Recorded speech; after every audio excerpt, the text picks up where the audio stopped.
நான் பானுமதி கிருஷ்ணகுமார் பேசுகிறேன். இன்றைய முத்தமிழ் சொல்லிக்கலாம் நிகழ்ச்சியில் நம்ம இசைத்தமிழை பற்றி பார்க்கலாம். இசைத்தமிழில் ஒரு பாடல் என்னென்னா, மலைக்கல்லன் என்ற ஒரு திரைப்படல் வந்தது. அதில் அந்த திரைப்படத்தில் எத்தனை காலம்தான் ஏமாற்றுவார் இந்த நாட்டிலே அப்படின்ற ஒரு பாடல்.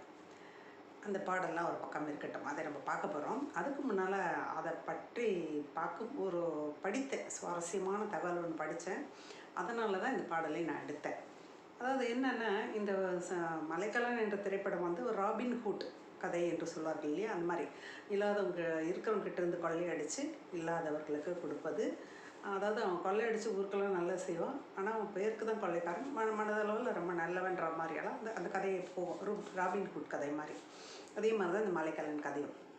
அதில் என்ன சுவாரஸ்யம்னா, இந்த கதையை எழுதியவர் நாமக்கல் வே ராமலிங்கம் பிள்ளை என்றவர் எழுதியிருக்காரு அப்படின்னு படித்தேன். அதுதான் சுவாரஸ்யமே. இந்த நாமக்கல் வே ராமலிங்கம் பிள்ளை யாருன்னா, சுதந்திர போராட்ட வீரர். இந்த சுதந்திர போராட்ட சத்தியாகிரகத்துக்கு போரின் போது ஓராண்டு சிறையில் வைக்கப்பட்டிருக்கிறாரு. அந்த சிறையில் இருக்கும் போது எழுதிய கதை தான் இதுவாம். அந்த கதை தான் பின்னாலே திரைப்படமாக எடுத்திருக்கிறார்கள். இந்த நாமக்கல் இந்த ராமலிங்க பிள்ளை பற்றி இன்னொன்று தெரிஞ்சுக்கணுன்னா, இப்பொழுது நமது செக்ரட்டரியேட் இருக்குது இல்லையா, பழைய செக்ரட்டரியேட் கட்டிடம். அந்த கட்டிடத்தில் உள்ளே இருக்கிற ஒரு பெரிய அடுக்கு மாளிகையில் இந்த நாமக்கல் கவிஞர் மாளிகை என்று தான் இருக்கும். அவர் இன்னும் கூட ஒரு கூடுதல் தகவல் சொல்லணும்னா, கத்தியின்றி ரத்தமின்றி யுத்தம் ஒன்று வருகுது அப்படின்ற பாடல் இருக்குது இல்லையா, விடுதலை போராட்ட பாடல். அந்த பாடலை எழுதியவர் அவர் தான். அந்த ஒரு சுவாரஸ்யமான தகவலும் ஒன்று படித்தேன். அதுவும் இல்லாமல் இந்த திரைப்படம் 1954 எடுக்கப்பட்டிருக்கு. இது 6 மொழிகள் அப்போயே மொழிபெயர்க்கப்பட்டிருக்கு. அதே மாதிரி அந்த காலத்து 1954லேயே 90 லட்சம் வசூலிக்கப்பட்டிருக்கிறது. இந்த வசூலை தந்திருக்கிறது இந்த படம். இது ஒரு பெரிய ஆச்சரியமான ஒரு தகவலாக இருந்தது. அதே மாதிரி குடியரசுத் தலைவர்கிட்ட முதல் தமிழ் படம் விருது பெற்ற தமிழ் படம் இந்த மலைக்கல்லன் என்ற திரைப்படம். இத்தனை சுவாரஸ்யமான தகவல்கள் இணையத்தில் பார்க்கும்போது என் கண்ணில் பட்டது. சரி, இந்த படத்தில் இந்த ஒரு பாடல் எடுத்துக்கலாம்னு சொல்லிட்டு எடுத்துக்கும் போது எனக்கு என்ன பாடல் கண்ணில் பட்டதுன்னா, எத்தனை காலம்தான் ஏமாற்றுவார் இந்த நாட்டிலே அப்படின்ற பாடல். இது தஞ்சை ராமதாஸ் எழுதியிருக்கிறாரு.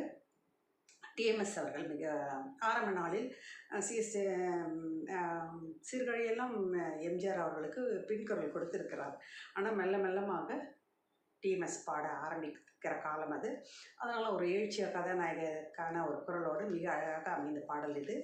இந்த பாடலை இசையமைச்சவர் எஸ்எம் சுப்பையா நாயுடு. இந்த பாடல் ஒரு அதாவது இவர் மலைக்கல்லன் இல்லையா, அந்த பூங்கோதை என்ற பானுமதி அவங்கள கடத்தி கொண்டு போய் வீட்டிலேருந்து கடத்தி கொண்டு போய் அவருடைய மலைப்பகுதியில் வைத்திருப்பார். அதுக்கப்புறம் அவங்கள விடுதலை செய்யறதுக்காக அவங்கள கூட்டிகிட்டு ஊருக்குள்ளே கொண்டு விடுறதுக்காக ஒரு குதிரையில் உட்கார வைத்து வந்து கொண்டு இருக்கும்போது ஒரு பாடலை பாடுகிறார். அதாவது அந்த புத்திமதி சொல்கிற பாடல்கள்லாம் மாதிரி ஒரு எழுச்சி பாடல் கூட சொல்லலாம். அந்த மாதிரி பாடல். அதாவது அவர் ஒரு கொள்ளைக்காரர் தான், ஆனால் அவர் இந்த சமூகத்தை சாடுகிறார். எத்தனை காலம்தான் ஏமாற்றுவார் இந்த நாட்டிலே அப்படின்ற மாதிரி எழுதி பாடுறார்.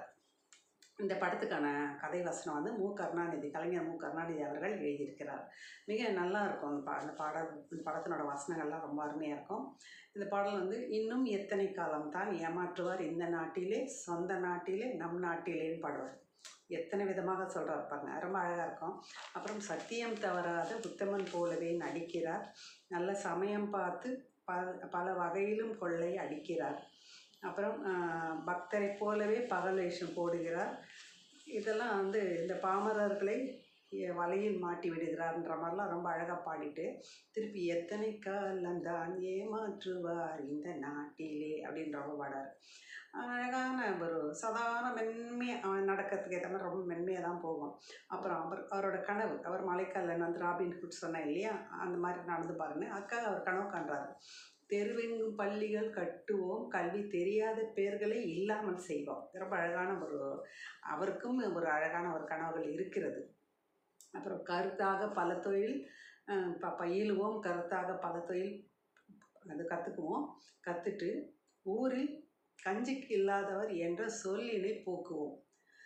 பாரதியார் சொல்லுவார், கஞ்சிக்கு இல்லை என்று நினைப்பாங்க, ஆனால் அதுக்கு காரணம் இதுவென்று கூட அவங்களுக்கு தெரியாது அப்படின்ற ஒரு கருத்து வச்சு ஒரு பாடல் வரும். அந்த மாதிரி இதுலேயும் கஞ்சிக்கு இல்லாத என்ற சொல்லை வந்து போக்குவோம் அப்படின்னு சொல்லிட்டு ஒரு வரி போட்டிருக்காரு தஞ்சை ராமதாசர். ரொம்ப மிக அழகான வரிகள் அது. அப்புறம் ஆளுக்கு ஒரு வீடு கட்டுவோம், அது ஒரு கொள்ளையடிச்சு ஏழைங்களுக்கு கொடுக்குறாரு சொன்னேன் இல்லையா, அதான். ஆளுக்கு ஒரு வீடு கட்டுவோம், அதில் ஆயக்கலைகள் சீராக பயில்வோம். அப்புறம் கேளிக்கையாகவே, இது ரொம்ப அழகு, இந்த வரி ரொம்ப நல்லா அருமையான வரி இது. கேளிக்கையாகவே பொழுதை வந்து போக்கிட கேள்வியும் ஞானமும் நன்றாக திரட்டுவோம். கேளிக்கையாக பொழுது போக்கணும், அதாவது வீணாக ஒரு உல்லாசமாக பொழுதுபோக்குறதுக்கு கூட அதில் கூட என்ன ஒரு கருத்தாக இருக்கணும்னா, கேள்வியும் ஞானமும் நன்றாக திரட்டுவோம். ஒரு பொழுதுபோக்காக இருக்கும்போது கூட ஒரு ஞானத்தையும் கேள்வி ஞானத்தையும் அறிவு ஞானத்தையும் திரட்டும் பொழுதுபோக்காக இருக்கிற அளவுக்கு வாழ்க்கை அமைத்துக் கொள்வோம் என்று கொள்ளைக்காரன் பாடுவதாக மிக அருமையான ஒரு பாடலை இந்த படத்தில் வைத்திருக்கிறார்கள். இந்த இயக்குனர் ரொம்ப அருமையான ஒரு சிந்தனை அது. நல்ல ஒரு பாடல்.